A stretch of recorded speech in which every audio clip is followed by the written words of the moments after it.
গাইছ তো মই পিঠিয়া আকৌ আপোনালোকৰ মাজত আহিলোঁ। তো আমাৰ বিয়া চিজন পৰি গ'ল বহুত দিনৰ মূৰত। আমি এটা কাম এটা পালোঁ, মানে কেটাৰিং কাম। 1000 মানুহ হয়। তো আমাৰ চব ৰেডি হৈ আছে, ৰেডি হৈছে মানে হৈ গ'ল আৰু মানুহ আহি আছে, খাই আছে। আপোনালোকে চাওক কি ধুনীয়া পৰিৱেশ।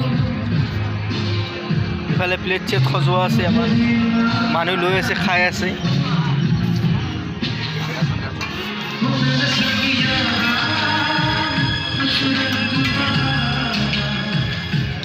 ইফালে আপোনাৰ নান আছে, নান, বাটাৰ নান, কুলচা, প্লেন ৰাইচ, পোলাও, তাৰপিছত আপোনাৰ দালি আছে, দাল মাখনি, তাৰপিছত আপোনাৰ মিক্স ভেজ, টাৱা ভেজ, তোমাৰ পনীৰ আছে, হয়। তাৰপিছত আপোনাৰ চিকেন, মাটন, ফিছ, আপোনাৰ নিচলা মাছ, প্ৰন এইবিলাক আছে আৰু। তো